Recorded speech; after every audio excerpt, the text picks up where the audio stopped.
So hello everyone, എല്ലാവർക്കും edu with me YouTube ചാനലിന്റെ ഏറ്റവും പുതിയ വീഡിയോയിലേക്ക് സ്വാഗതം. ഇന്നത്തെ വീഡിയോയിൽ 5ാം ക്ലാസ് ക്രിസ്തുമസ് പരീക്ഷയ്ക്ക്, അതായത് മലയാളം കേരള പാഠാവലി പരീക്ഷയിൽ വളരെ ഇമ്പോർട്ടൻ്റ് ആയിട്ട് ചോദിക്കാൻ സാധ്യതയുള്ള പ്രധാനപ്പെട്ട ചോദ്യങ്ങളും അവയുടെ ഉത്തരങ്ങളുമാണ് ഡിസ്കസ് ചെയ്യുന്നത്. വീഡിയോയിലേക്ക് പോകുന്നതിന് മുമ്പായി ചാനൽ ഇതുവരെയും സബ്സ്ക്രൈബ് ചെയ്യാത്ത കൂട്ടുകാർ സബ്സ്ക്രൈബ് ചെയ്ത് തൊട്ടടുത്തുള്ള ബെല്ലൈക്കൺ കൂടി എനേബിൾ ചെയ്യാൻ ശ്രദ്ധിക്കുക. കൂടാതെ നിങ്ങളുടെ കൂട്ടുകാരിലേക്ക് ഷെയർ ചെയ്യാനും വീഡിയോ ഒന്ന് ലൈക്ക് ചെയ്ത് കാണാനും ശ്രദ്ധിക്കുക. എഡ്യു വിത്ത് മീ യൂട്യൂബ് ചാനലിന്റെ വാട്സാപ്പ് ചാനൽ ലിങ്ക് താഴെ ഡിസ്ക്രിപ്ഷൻ ബോക്സിലും കമന്റ് ബോക്സിലും നൽകിയിട്ടുണ്ട്. അതിൽ ക്ലിക്ക് ചെയ്ത് ജോയിൻ ചെയ്യുന്നത് വഴി നിങ്ങൾക്ക് വാട്സാപ്പിലൂടെ തന്നെ അപ്ഡേറ്റുകളും നോട്ടുകളും എല്ലാം ലഭിക്കുന്നതായിരിക്കും. അപ്പോൾ വാട്സാപ്പ് ചാനലിൽ ജോയിൻ ചെയ്യാൻ കൂടി ശ്രദ്ധിക്കുക. ചാനൽ മറക്കാതെ സബ്സ്ക്രൈബ് ചെയ്യുക. അപ്പോൾ നമുക്ക് നേരെ വീഡിയോയിലേക്ക് കടക്കാം. ആദ്യത്തെ പ്രവർത്തനം വായിക്കാം എഴുതാം. ചോദ്യം നോക്കാം. മണിക്കല്ലിനെ പുഴ വീണ്ടും എടുത്ത് നടത്തിയിരുന്നെങ്കിൽ അത് കൂടുതൽ ചെറുതായേനെ. ഏറ്റവും ഒടുവിൽ മണൽത്തരിയായി മാറി കടലോരത്തെ തന്റെ സഹോദരങ്ങളുമായി ചേരുന്നു. ആ മനോഹരമായ കടപ്പുറത്ത് കുട്ടികൾ പൂഴിമണലിലിരുന്ന് കളിക്കുകയും മണൽ കൊട്ടാരങ്ങൾ പണിയുകയും ചെയ്യുമായിരുന്നു. ഓർത്തു നോക്കൂ, ഒരു മണിക്കല്ലിന് ഇത്രമാത്രം കഥകൾ പറയാനുണ്ടെങ്കിൽ നമുക്ക് ചുറ്റുമുള്ള പാറകൾക്കും പർവ്വതങ്ങൾക്കും മറ്റു വസ്തുക്കൾക്കും പറയാൻ എന്തെല്ലാം കഥകൾ ഉണ്ടാകും. ഇത് ജവഹർലാൽ നെഹ്റുവിന്റെ വരികളാണ്. അടുത്തതായി നമുക്ക് ചോദ്യം വായിക്കാം. ഒന്നാമത്തെ ചോദ്യം, അത് കൂടുതൽ ചെറുതായേനെ. ഏത്? ഉത്തരം മണിക്കല്ല്. ഓപ്ഷൻ സി ആണ് ശരിയായിട്ടുള്ള ഉത്തരം. മണിക്കല്ലാണ് ഇവിടുത്തെ ശരിയായിട്ടുള്ള ഉത്തരം. അടുത്തത് രണ്ടാമത്തെ ചോദ്യമാണ്. കടലോരത്തെ സഹോദരങ്ങൾ എന്ന് വിശേഷിപ്പിക്കുന്നത് എന്തിനെയാണ്? രണ്ടാമത്തെ ചോദ്യം, കടലോരത്തെ സഹോദരങ്ങൾ എന്ന് വിശേഷിപ്പിക്കുന്നത് എന്തിനെയാണ്? ശരിയായ ഉത്തരം ഓപ്ഷൻ ഡി, മണൽത്തരികളെ എന്നതാണ് ഇവിടുത്തെ ശരിയായിട്ടുള്ള ഉത്തരം. അടുത്ത ചോദ്യം, കുട്ടികൾ പൂഴിമണലിലിരുന്ന് പണിയുന്നത് എന്താണ്? ഉത്തരം ഓപ്ഷൻ സി, മണൽ കൊട്ടാരം. അടുത്ത ചോദ്യം നോക്കാം. നാലാമത്തെ ചോദ്യം, പാറകൾക്കും പർവ്വതങ്ങൾക്കും മറ്റു വസ്തുക്കൾക്കും പറയാൻ എന്തെല്ലാം കഥകൾ ഉണ്ടാകും? ആരുടെ കഥ ഓർത്താണ് ഈ പ്രസ്താവന? ഉത്തരം മണിക്കല്ലിന്റെ. ഓപ്ഷൻ സി ആണ് ഇവിടുത്തെ ശരിയായിട്ടുള്ള ഉത്തരം. അടുത്തത്, മണിക്കല്ലിനെ എടുത്തു നടന്നതാര്? ഉത്തരം ഓപ്ഷൻ സി, പുഴ. അപ്പോൾ ഇവയുടെ ഉത്തരങ്ങൾ എന്താണെന്ന് വെച്ചാൽ: 1 മണിക്കല്ല്, 2 മണൽത്തരികളെ, 3 മണൽ കൊട്ടാരം, 4 മണിക്കല്ലിന്റെ, 5 പുഴ. ഇങ്ങനെയാണ് ഇവയുടെ ഉത്തരങ്ങൾ വരുന്നത്. ഇത് 5ഉം ശരിയാക്കിയാൽ 5 മാർക്ക് ലഭിക്കുന്നതാണ്. അടുത്തത് പ്രവർത്തനം 2 നോക്കാം. എ ക്വസ്റ്റ്യനും അതോടൊപ്പം തന്നെ ബി ക്വസ്റ്റ്യനും ഉണ്ട്. എ ക്വസ്റ്റ്യൻ യാത്രാനുഭവം എന്നതാണ്. നമുക്ക് അത് വായിക്കാം. ഇടുക്കിയിലെ താജ്മഹൽ എന്ന പാഠഭാഗത്തിലുള്ള അഖിലിന്റെയും അമ്മുവിന്റെയും യാത്രാനുഭവങ്ങൾ പരിചയപ്പെട്ടല്ലോ. ഇതുപോലെ ചെറുതും വലുതുമായ യാത്രകൾ നിങ്ങളും ചെയ്തിട്ടുണ്ടാകും. മനസ്സിൽ തങ്ങി നിൽക്കുന്ന യാത്രാനുഭവം പങ്കുവയ്ക്കുക എന്നതാണ് ചോദ്യം. അതായത് നിങ്ങൾ യാത്ര ചെയ്ത ഏതെങ്കിലും ഒരു സ്ഥലത്തെ പറ്റി, അതായത് ആ സ്ഥലത്തേക്ക് നിങ്ങൾ പോയ വഴികൾ, അതോടൊപ്പം തന്നെ അനുഭവങ്ങളെല്ലാം ചേർത്താണ് യാത്രാനുഭവം തയ്യാറാക്കേണ്ടതായിട്ടുള്ളത്. യാത്രാനുഭവം തയ്യാറാക്കുമ്പോൾ സന്ദർശിച്ച സ്ഥലത്തിന്റെ സവിശേഷതകൾ, അതോടൊപ്പം തന്നെ അവിടുത്തെ അനുഭവം, കൂടാതെ സ്ഥലത്തിന്റെ പശ്ചാത്തല വിവരണവും മനോഹാരിതയും എല്ലാം കൂടി ചേർത്താണ് യാത്രാവിവരണം തയ്യാറാക്കേണ്ടത്. അടുത്ത ചോദ്യം ബി ആണ്. എത്രയെത്ര മനുഷ്യന്മാർ പണിയെടുത്തിട്ടുണ്ടാകും ഇത് കെട്ടിപ്പൊക്കാൻ? എന്തിനെ കുറിച്ചാണ് ഈ പ്രസ്താവന?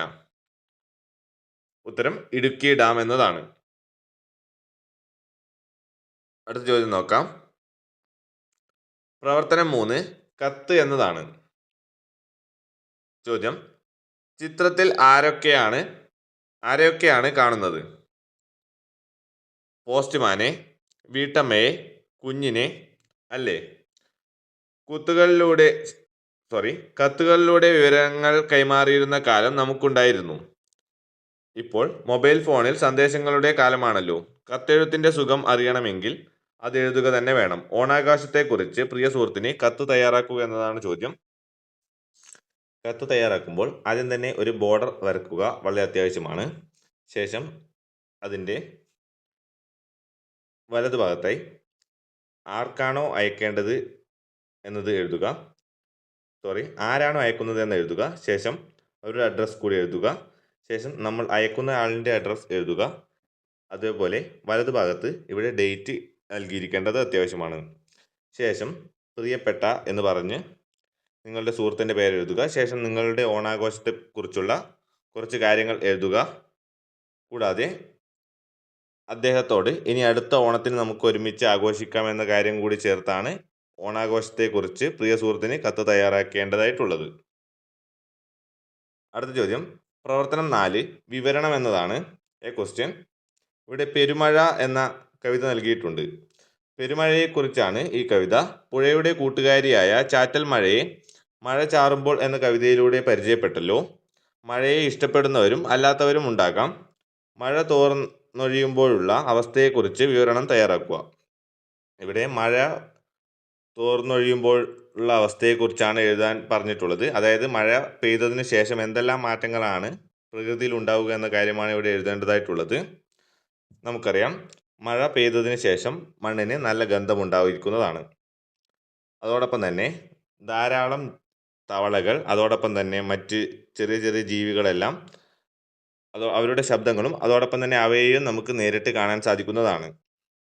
കൂടാതെ ജലാശയങ്ങളിലും മറ്റും ധാരാളം മീനുകൾ നീന്തി തുടിക്കുന്നത് നമുക്ക് കാണാൻ സാധിക്കുന്നതാണ്.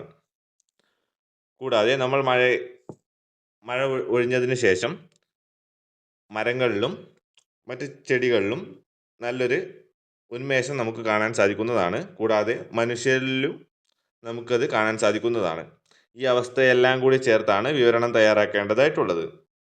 നല്ലൊരു വിവരണം തയ്യാറാക്കുന്നതോടുകൂടി 4 മാർക്ക് ലഭിക്കുന്നതാണ്. അടുത്തത് ബി ക്വസ്റ്റ്യൻ. കൃഷിയുമായി ബന്ധപ്പെട്ട പഴഞ്ചൊല്ല് ഏത് എന്നാണ് ചോദ്യം.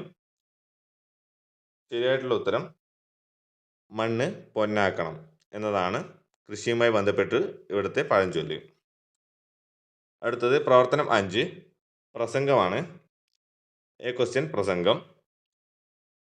ഇവിടെ കുറച്ച് വരികൾ നൽകിയിട്ടുണ്ട്. അതായത് ഇപ്പോൾ മഴയും പുഴയും കാറ്റും കിളിയുമെല്ലാം ഒന്നിച്ച് തുഴയുന്നുണ്ട്, ഇനി അവർ തനിച്ചാവുമോ. കുടയോളം ഭൂമി എന്ന യൂണിറ്റിലെ ഭൂമി എന്ന കവിതയിലെ ഈ വരികൾ നിങ്ങൾ ഓർക്കുന്നില്ലേ? ഇനി അവർ തനിച്ചാവുമോ എന്ന ചോദ്യം നമ്മളോടാണ്. പ്രകൃതി നേരിടുന്ന ആശങ്കകളാണ് ഇവിടെ തെളിയുന്നത്. മനുഷ്യനും പ്രകൃതിയും എന്ന വിഷയത്തെക്കുറിച്ച് ലഘു പ്രസംഗം തയ്യാറാക്കുക എന്നതാണ് ചോദ്യം. ആദ്യമായി തന്നെ നമ്മൾ ഈ ചോദ്യത്തിന് ഉത്തരം എഴുതുമ്പോൾ പ്രസംഗം എന്നതിൻ്റെ രീതിയാണ് നമ്മൾ ആദ്യമായി മനസ്സിലാക്കേണ്ടതായിട്ടുള്ളത്. പ്രസംഗം എന്നാൽ ആദ്യം ഒരു അഭിസംബോധന വേണം. ശേഷം നമുക്ക് പറയാനുള്ള കാര്യങ്ങളെല്ലാം പറഞ്ഞ് അവസാനം നല്ല രീതിയിലാണ് പ്രസംഗം അവസാനിപ്പിക്കേണ്ടതായിട്ടുള്ളത്. അത് നമുക്ക് പ്രകൃതിയും മനുഷ്യനും എന്ന വിഷയത്തെ പറ്റി പറയുന്നതിനാൽ നമ്മൾ പ്രിയ കൂട്ടുകാരെ, നമ്മൾ ഇന്ന് ഇവിടെ പ്രകൃതിയും മനുഷ്യനും പ്രകൃതിയും എന്ന വിഷയത്തെ പറ്റിയാണ് സംസാരിക്കുന്നത്. ശേഷം പ്രകൃതിയുടെ ഭംഗി, അതോടൊപ്പം തന്നെ പ്രകൃതി നേരിടുന്ന പ്രശ്നങ്ങൾ എന്നിവ സംസാരിക്കാവുന്നതാണ്. ശേഷം നമ്മൾ പ്രകൃതിയോട് എങ്ങനെയാണ് യഥാർത്ഥത്തിൽ പെരുമാറേണ്ടതായിട്ടുള്ളത് എന്ന കാര്യം കൂടി ചേർക്കുക. കൂടാതെ നമ്മൾ എങ്ങനെയാണ് പ്രകൃതിയെ സംരക്ഷിക്കാൻ വേണ്ടിയുള്ള കാര്യങ്ങൾ ചെയ്യുക. കൂടാതെ ഇനി പുഴയും മഴയും കാറ്റും കിളിയും എല്ലാം തനിച്ചാവുമോ എന്ന ചോദ്യത്തിൻ്റെ പ്രസക്തി എന്നിവയെല്ലാം ചേർത്താണ് പ്രസംഗം തയ്യാറാക്കേണ്ടത്. കൂടാതെ ഏറ്റവും അവസാനമായി നമ്മൾ പ്രകൃതിയെ സംരക്ഷിക്കേണ്ടത് നമ്മുടെ ഉത്തരവാദിത്തമാണ് എന്ന കാര്യം കൂടി ചേർത്താണ് പ്രസംഗം അവസാനിപ്പിക്കേണ്ടതായിട്ടുള്ളത്. അടുത്തത് ബി ക്വസ്റ്റ്യൻ. താഴെ വീഴുകയാലാകൃതി മാറും. ആർക്ക്? ഉത്തരം ഓപ്ഷൻ ഡി കാർമുകിലിന്. അടുത്ത ചോദ്യം നോക്കാം. പ്രവർത്തനം 6 അനുഭവക്കുറിപ്പാണ്. നീർനാഗം എന്ന പാഠഭാഗത്തിൽ ബഷീർ ചെയ്ത കുസൃതി എല്ലാവരെയും ചിരിപ്പിച്ചതാണല്ലോ. കുട്ടിക്കാലം കുസൃതികളുടേത് കൂടിയാണ്. ഓർക്കുമ്പോൾ ചിരി വരുന്ന ഏതെങ്കിലും ഒരു അനുഭവം പങ്കുവയ്ക്കുക. നിങ്ങളുടെ കുട്ടിക്കാലത്തെ ഒരു കുസൃതിയെ പറ്റിയാണ് ഇവിടെ എഴുതേണ്ടതായിട്ടുള്ളത്. അത് നിങ്ങളുടെ ജീവിതത്തിൽ ഇതുവരെയും നടന്ന ചെറുപ്പത്തിലൊക്കെ നടന്നിട്ടുണ്ടാകുന്ന കാര്യങ്ങളൊക്കെയാണ് ഇവിടെ എഴുതേണ്ടതായിട്ടുള്ളത്. അത് നല്ല രീതിയിൽ ഏതാണ്ട് ചിരി പടർത്തുന്ന രീതിയിലാണ് നമ്മൾ ഈ അനുഭവം എഴുതേണ്ടതായിട്ടുള്ളത്. അപ്പോൾ വീഡിയോ ഇവിടെ അവസാനിക്കുന്നു. വീഡിയോ നിങ്ങൾക്ക് ഉപകാരപ്രദമായെന്ന് കരുതുന്നു. ഉപകാരപ്രദമായാൽ ചാനൽ മറക്കാതെ സബ്സ്ക്രൈബ് ചെയ്ത് ബെല്ലൈക്കൺ കൂടി എനേബിൾ ചെയ്യൂ. Thank you for watching. By.